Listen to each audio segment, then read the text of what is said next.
In this podcast, I'm sharing my passion and curiosity for soft robotics, where we share inspiring stories about the work we do and how we can push the limit.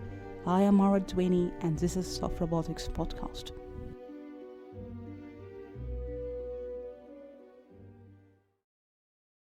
Support for this show comes from Science Robotics Journal. I really find Science Robotics to be a great resource for reliable and tangible research where we can really push the limit of the science we do in robotics. Great way to stay up to date with the published article is checking out the released monthly issue. All the links will be included in each episode description. We will also happen to have a regular conversation on the most published science robotic articles, where also you can contribute with your question and thoughts about their research. Thanks Science Robotics for sponsoring Soft Robotics Podcast. So I'd like to give you first, if you can introduce who you are or define yourself for our audience, maybe first time listening to you. So my name is Henry Hess. I'm a professor of biomedical engineering here at Columbia University in New York City. And I've been working on molecular robotics for the last 20 years. I'm Gadiel Saper. I'm a postdoc in Henry's lab. I've been working in a variety of bio-based engineering for my PhD and postdoc, and got into robotics in my last project. Great. So first of all, congratulations for the Science Robotics paper. I think it's very interesting work, and I think it will be interesting to share more details with the audience. But I would like to ask you maybe in the beginning, Henry, because I think in your expertise in designing, for example, artificial muscle, and I think in soft robotics, we ask the question how we can design something exactly have the same behavior as nature. So when you start to look for the molecular side, and I think that's another direction sometimes is maybe quite hard and not traditionally explored in soft robotics, like using material, like smart material. You can tell us the problem, what makes you fascinated to design this direction, for example, artificial muscle, playing with molecules? What's something you think could be rewarding to design something, maybe replicate what we have in nature? Yeah, I think the muscle is still sort of the inspiration for a lot of what everybody is doing, right? You have all these molecular motors arranged in a hierarchical manner, making beautiful ordered structures which are highly efficient and convert the biological chemical fuels like glucose and ATP into mechanical work at high efficiency. And obviously there are several paths trying to replicate that in technology, and the path we have taken is, and some of our colleagues, is to take the biological molecules as sort of off-the-shelf building blocks and try to reassemble them into functional structures. And in particular, my Japanese colleagues,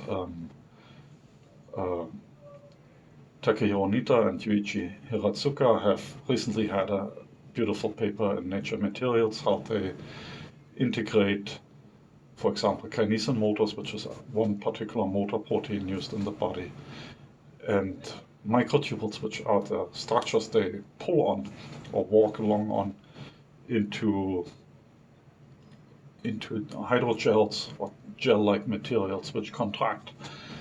Now, what we are doing is a little bit more on the side of constructing devices rather than making materials, where we're looking often at what individual microtubules are doing, or smaller ensembles of microtubules are doing when they are transported by these motor proteins. And our work in science robotics is sort of an outgrowth of that, where we put the motor proteins on a surface, have them propel a microtubule, which is a tubular structure assembled from a few thousand tubulin proteins, and it's a few micrometers long, maybe 5 micrometers long, and has a diameter of 25 nanometers. So it's this tiny spaghetti or tiny worm which is being pushed across the surface by the motors, and that often serves as the core structure for what we would call molecular robots, molecular shuttles, or things like that, because it's motile and it can carry things and it can perform actions under our guidance, and a lot of the devices we build and principles, engineering principles we try to explore are centered on this structure. And what do you think maybe from this experience still may be missing, maybe an understanding, or maybe to replicate something exactly or surpass what are the expectation with designing powerful artificial muscle? For example, you mentioned like engine car, and that's something I think is very interesting. What is maybe missing here? Well, but I would say we still can't assemble the building blocks in this intricate way as it's done in nature. So just putting all these huge number of individual molecular motors and the filaments on which they pull or walk along together in this beautiful arrangement demonstrated in nature, that's something we still can't do. We still sort of make disordered jumbles of motors and filaments, and yes, it contracts, but it's 100 or 1,000-fold less powerful or forceful than what muscle is doing. And I think that's really a big challenge to us. And it's a good question if we're missing something fundamental, if there has to be some brilliant new idea, of we just have to get better and better and at what we've already been trying to do. And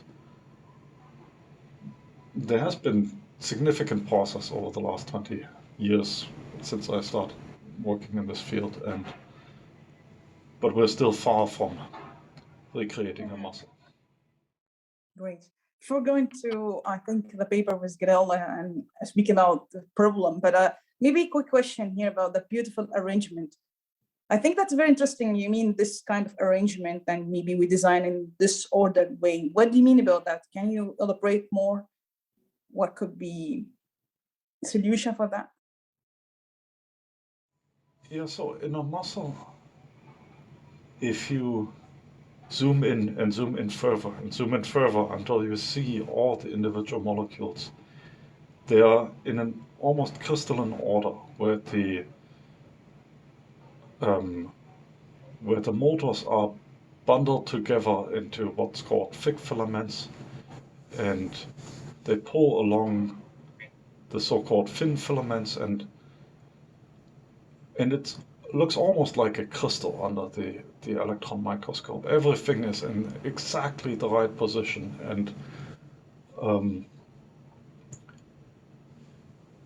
and forms a substructure called the sarcomere, and then these repeat again and again, and so it's a crystal which in a larger crystal in an ordered array of fibers, and that's something we still can't make. But as you point out,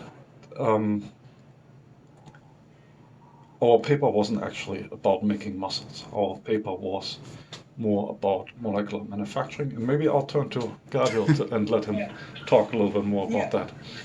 Sure. So I could kind of give you the general idea about how we structured the system that we have, but in general, so we decided we used the same idea as we were discussing with the muscles. So we had these motor proteins, and they would propel around the filaments. And what we wanted to do is to use that and design something that will accelerate a chemical reaction. And for simplicity, we use the chemical reaction of a fusing of microtubules, so end-to-end fusing. So we do know that microtubules could grow by adding filaments on both sides. But there's also a reaction where you have like two microtubules and they could kind of fuse together end to end. So in the paper, what we did is try to design this robotic structure that will accelerate this reaction significantly. And in order to do that, we confined the microtubules together with the kinesin motors within this circular structure. And the kinesin would propel the microtubules to the edge, to the wall of the circular structure. What would happen then is all the microtubules would be moving along the wall in kind of the same direction, or clockwise or counterclockwise, and that will basically allow a very high concentration of microtubules in that area, and also allow them to be in the same direction. So if they're both in the same direction, it's more likely that they would meet and fuse together, and we'd have this end-to-end reaction. So that's the setup that we designed, and that accelerated the reaction about 20-fold compared to if they were just moving around on the surface without being aligned by the wall. That's cool. Yeah. So I'm curious to ask you first of all, maybe about the application. That makes sense. Maybe I think I've mentioned that, but again, more detail. It could be application for that. Yeah. So I could chime in, and Henry could add it, I guess. So there are different ideas. So first of all, you could potentially use this to accelerate different chemical reactions, or very specific chemical reactions. Or more generally, if you have some kind of nano factories where you want to design specific molecules, specific complex macromolecules, you could use these kind of compartments in a series, have one compartment after the other, and within each compartment you accelerate a specific reaction and to get a final product. So we're kind of within the space of nanomanufacturing, I think would be probably one of the key applications for something like this. Mm-hmm. Yeah, I think from the beginning of nanotechnology, this idea of molecular manufacturing, that you could put together complex molecular structures in the same way as you put together a car, where it goes from one workstation to the next workstation to the next workstation, and things get added or removed in the same way as we do it at the macro scale, was always sort of a dream. And it's driven a little bit by thinking about how technology is done at the macro scale.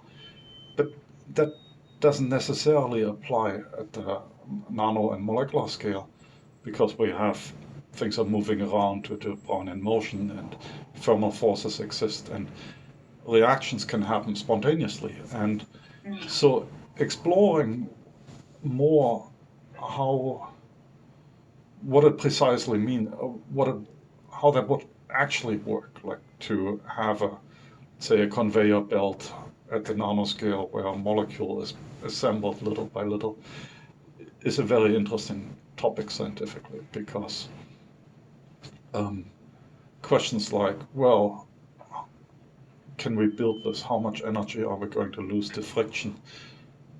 Is it worth it? Can we make it efficient enough?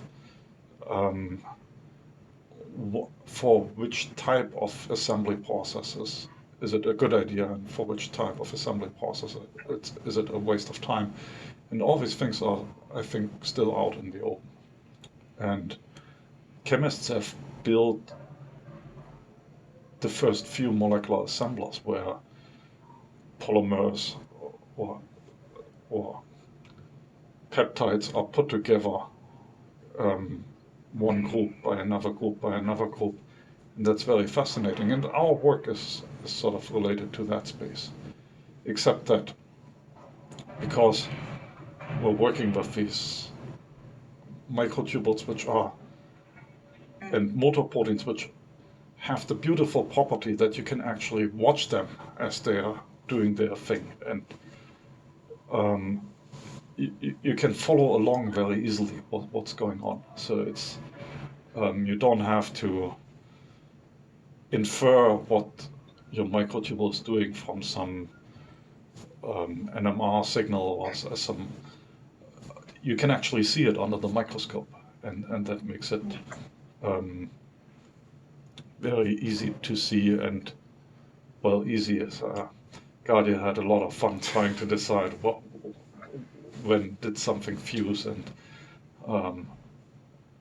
what each of his microtubules is doing. But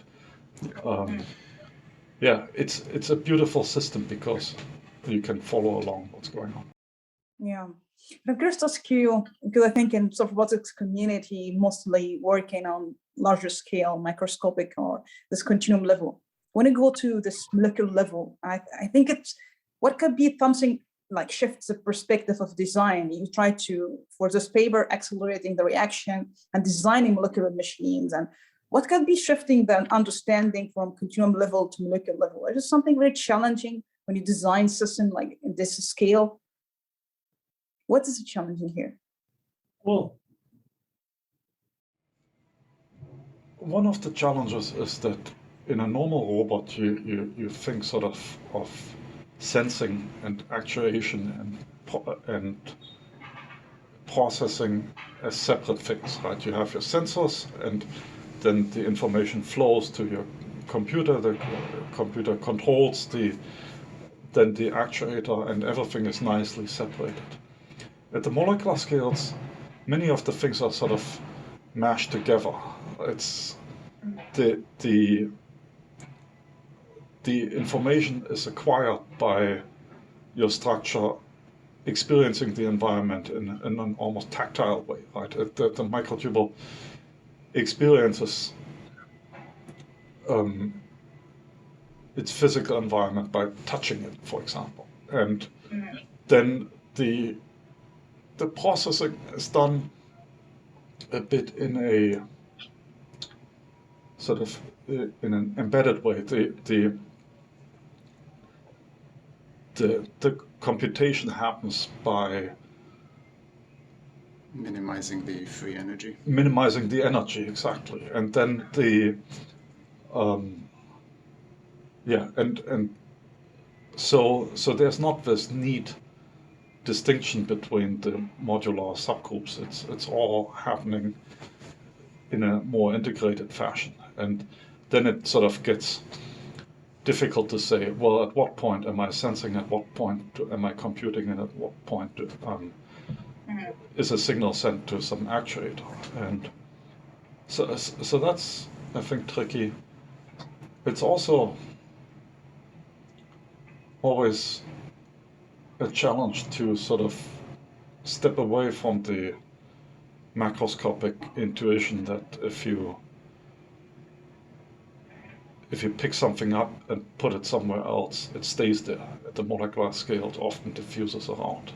Or it will make a connection, but the connection doesn't hold forever. The connection will spontaneously fall apart. And so you're engineering in this probabilistic world where the thermal forces break things apart and form them where you don't want them to form, and overcoming this or working with it in a productive way is always a challenge. Right.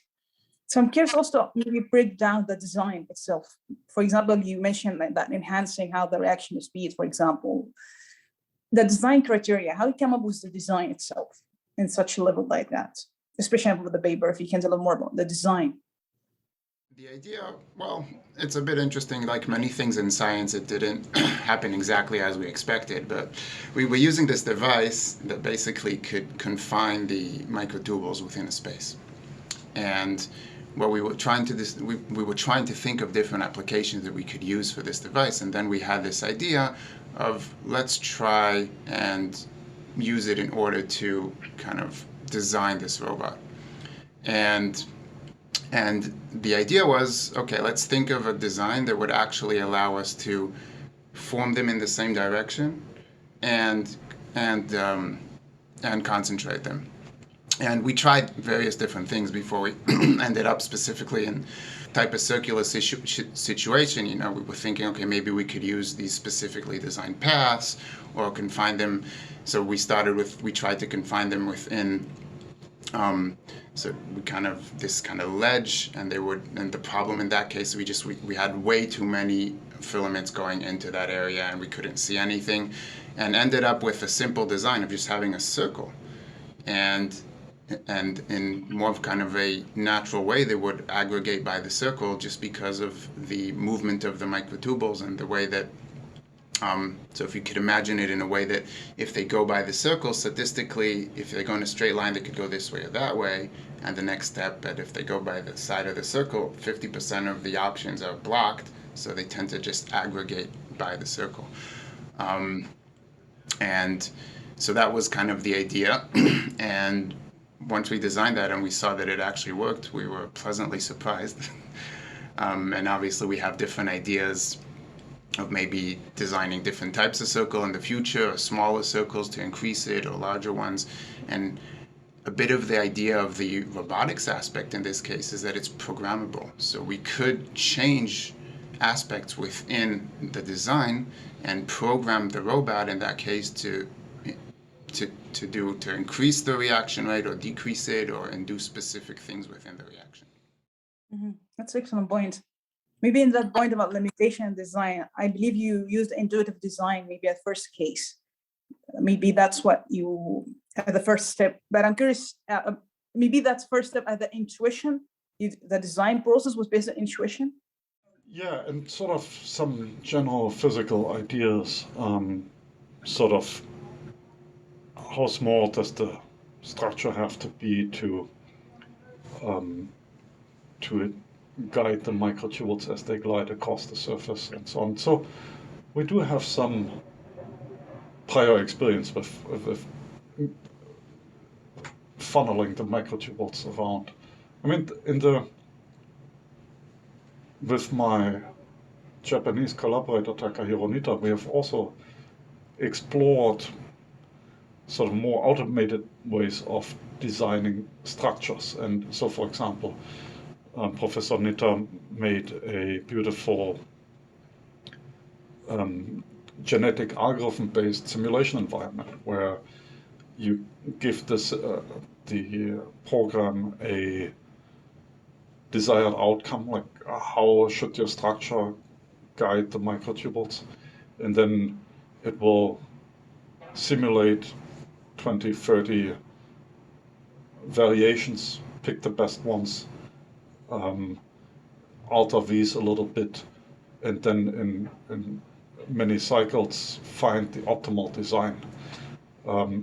That's something we've explored. We haven't applied it in this particular study because the goal was to strip it down to the essentials basically, and our little having the microtubules go in a circle was the most symmetric and most basic structure to analyze. I'm curious, maybe in the paper or outside the paper, something was surprising moments, because sometimes when you go to the lab and you do stuff and something surprising happen and shift the story of the research, and maybe explore something you wasn't expecting that at all. I don't know if that's happening in the paper. I think part of it maybe Gadiel mentioned, but other parts was quite interesting, never expected, and was like, wow, that shifts the story of what I'm doing, or maybe discover something, new ideas, because that sometimes happen, and I think that will be wonderful moments when you do research. Yeah. So I have to admit, I was a bit surprised when Gadiel came back and said, well, they actually fuse end to end very quickly. I did not expect that to happen. But yeah, the first time we didn't see anything within the first few hours, and only after kind of leaving it overnight and coming back the next morning, surprised to find these extremely long microtubules. Yeah, but the other surprise for me was that I'd written like a little essay and a few years back and posted it on Archive about how much work would be required to accelerate a chemical reaction by a certain amount. And in realizing that we could use Gadiel's experiments to sort of match the theory to it was unexpected and made me quite happy. So that's the part where I'm most excited about the paper, that it illustrated sort of this theoretical idea that there's a lower limit to the amount which has to be expended to accelerate the reaction. And it actually, the numbers came out pretty close. Yeah, so that was nice. It made me happy, at least. But again, about the maybe as a process of and this scale, how you make sure it's reliable and exactly do what is expected, and what is like situation uncertainty situation. Sometimes speak about how it was uncertainty or failure or damage. How situation like that can be, if we speak intelligence, I don't know how you call it, but in a situation like that, to make sure it make what is supposed to do, accelerating the reaction, whatever the goal is. Yeah, if you're coming from the molecular side, you're much more used to things going forward and backward at the same time, right? So if you're looking at chemical reactions and catalyzed by some enzyme in our case, often, yes, it goes forward and it also goes backward.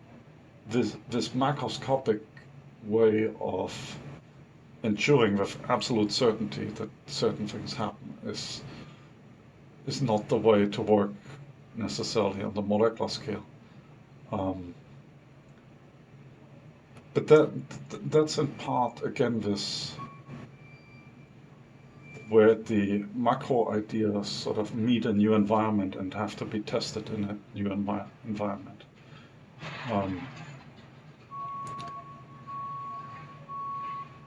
And it's a fascinating topic how reliability is ensured at the molecular scale, and how much energy we have to invest to ensure reliability and things like that. It's a fascinating topic. We could have a whole hour-long discussion on that. Yeah. And maybe also for Gadiel, I don't know if there's kind of a trade-off sometimes when you design something, there's a trade-offs. Yeah, so I think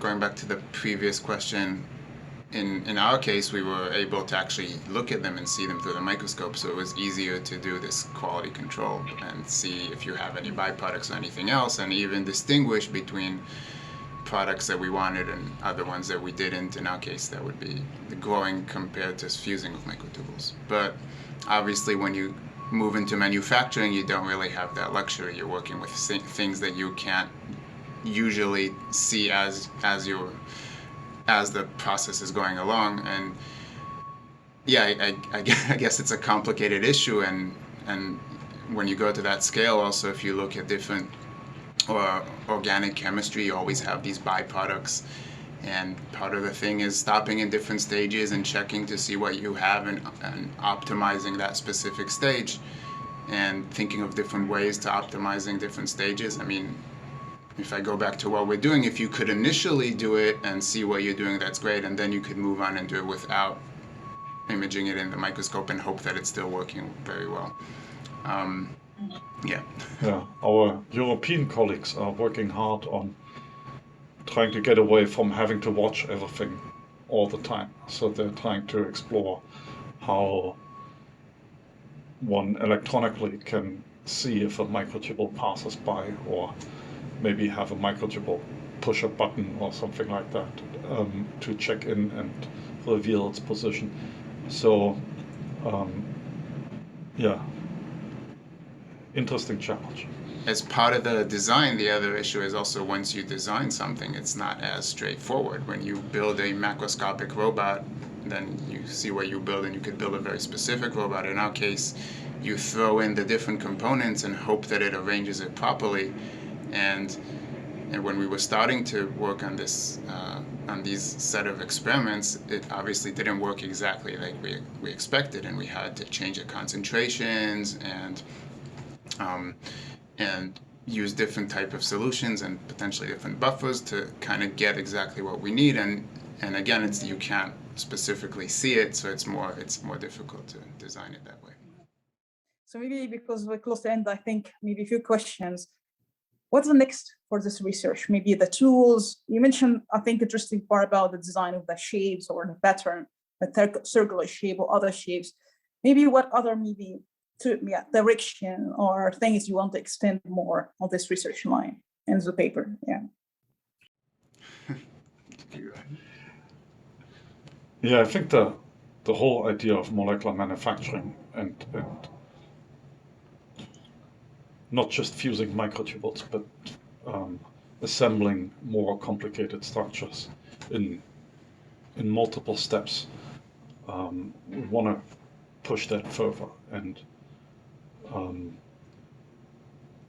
really understand on one hand, what are the technological opportunities, but then also this synthetic biology perspective where we are trying to understand why do things function as they do in a cell, for example? Why are there compartments?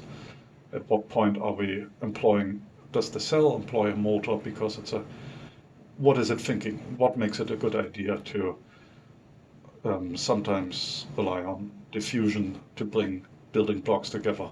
Sometimes the cell relies on motors to do this. And so our work has this two goals. On one hand, exciting technology. On the other hand, second guessing what's going on in nature at the molecular scale. And figuring out why do things happen in a cell and biology the way they do. I really like this point so much. And I think maybe I'm curious to ask you in that case, because we asked a question, for example, how evolution come up with the design, as I mentioned. I think that's something very inspiring to have an answer for that. But do you think for you more the part of modeling or theoretical part and the empirical work, how do you see the correlation here? Because sometimes the modeling part and understand the mechanics or the physics is so challenging. Sometimes we have the result in an experiment, but to explain it in a theory, it's quite challenging and maybe rich scientifically.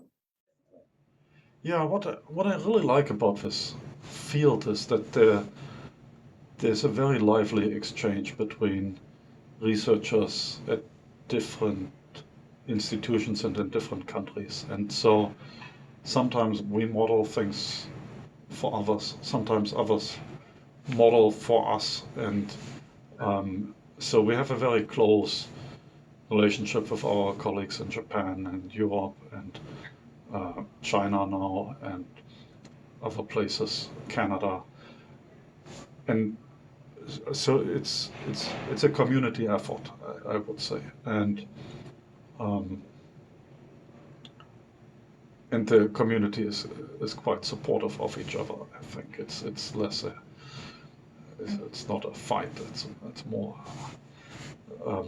people like each other get together if there's not COVID and try to move the whole project forward. And sometimes it goes into unexpected directions. So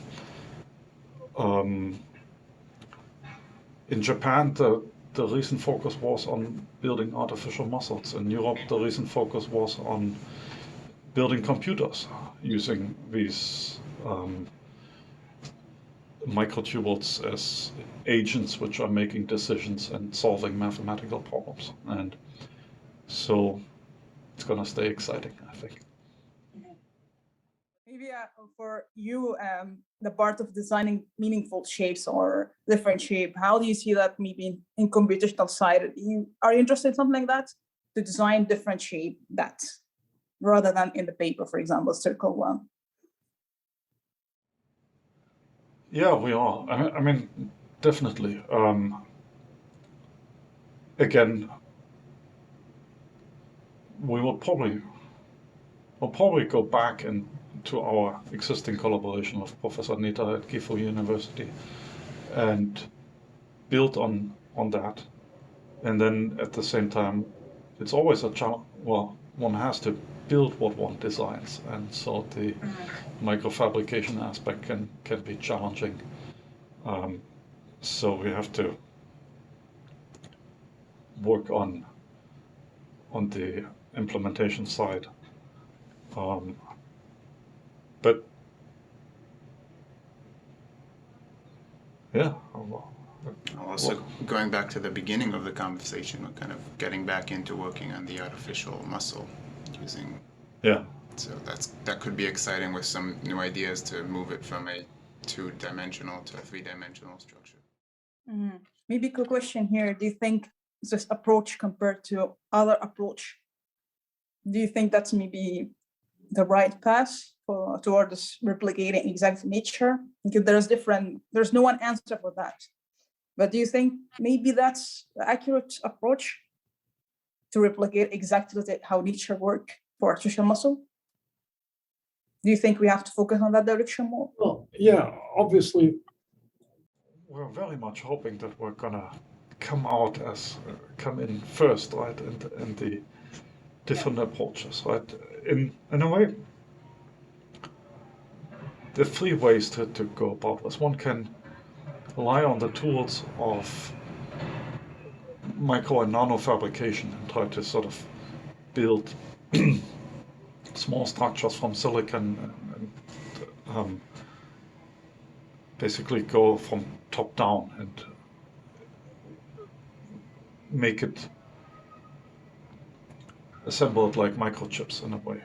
And then on the other hand, there's this push to build molecular machines and nanofactories and so on using the tools of chemistry, and that has been recognized by a Nobel Prize in 2016, and where chemists have built molecular motors from small molecules. But as the structures get more complicated, that gets very challenging also very quickly. And we're sort of coming from this biology side and try to exploit what nature gives us. And these 3 approaches are somewhat in competition, and I couldn't tell you which one is going to come out ahead in the end. But we'll try our way and push it as far as we can and see where we end up, I think. Great. Yeah. Maybe a question for Gadiel, if you'd like to answer. What could be the most maybe enjoyable part on the paper and the least enjoyable part?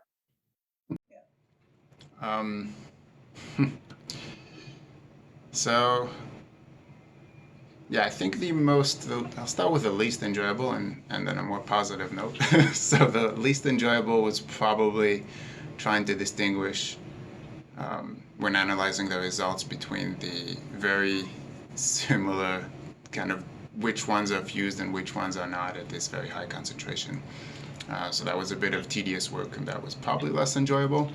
But overall, doing the experiments themselves and kind of putting all the results together was definitely probably a lot of fun, and especially kind of seeing that it worked the way that we intended it to work. And eventually also trying to understand like the physics behind it and what were the forces that made it work in the way that it did. That was probably the most enjoyable. So maybe two questions. The first one, maybe for Henry, how do you deal with doubt in research? Do you feel sometimes doubt in research? Doubt. There's always my PhD advisor once said to me, Henry, there's always doubt. Just put it aside. Yeah. Well, the doubt is for the weekend, right? The doubt is for Saturday, and then by the time you get back, it's time to try again.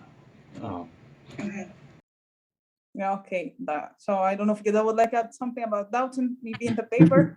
Always at different stages you have doubt about what you see, but once you once you have enough evidence, then you get confident in that, and I think most of the doubt goes away. Like anything in science, the more evidence you have, the less doubt you have. I always believe it when it matches my theory. So I don't know if you have maybe advice maybe given to you as a life is changing, and maybe in the career. Yeah, for you, I'm Gadiel, if you'd like to answer that.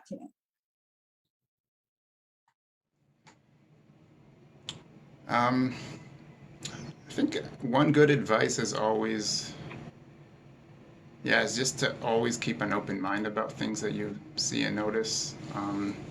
Things might not be exactly where you think that they are when you start, and they might end up different. And look at things, try to kind of see interesting aspects, and if something comes out weird, don't throw it away and say, okay, let's start a new experiment. But sometimes kind of take a look, and maybe you'd get something interesting out of the weird results that you just had. I like that. Yeah. Henry, you have also something. I completely agree. You got to work with what nature gives you, like what the experiment hands you, and see what it needs. You can't always force it. Wonderful. Yeah. So I don't know if you have any final words like to say for maybe the audience or the robotics community listening to. What would be final words you'd like to say? Yeah. Well, my final word is I think it's a fascinating field where chemistry and engineering and computer science meet, and physics, and it all comes together, and one has many opportunities to sort of think in different directions, and I would encourage everyone to join us.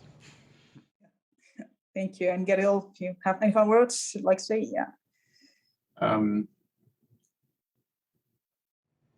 Yeah. So I'd have to agree with Henry about the field. It's a very interesting field. And I personally, I enjoy kind of looking at when you don't work in a specific area, but where you combine your different skills and different knowledge from different fields to bring it in together into kind of one project. And you're working in this case with robotics and biology, and bringing it together is quite interesting. And I also hope that more people join the field, and we could help advance it, and maybe win the race to build the artificial muscle from in our approach. Good plan. Yeah. So thank you once again, and congratulations for this research. And I think it's very exciting research line. So thank you once again for being here. I really appreciate it. Thanks a lot. For having us, Marva. Thank you. Have a good day.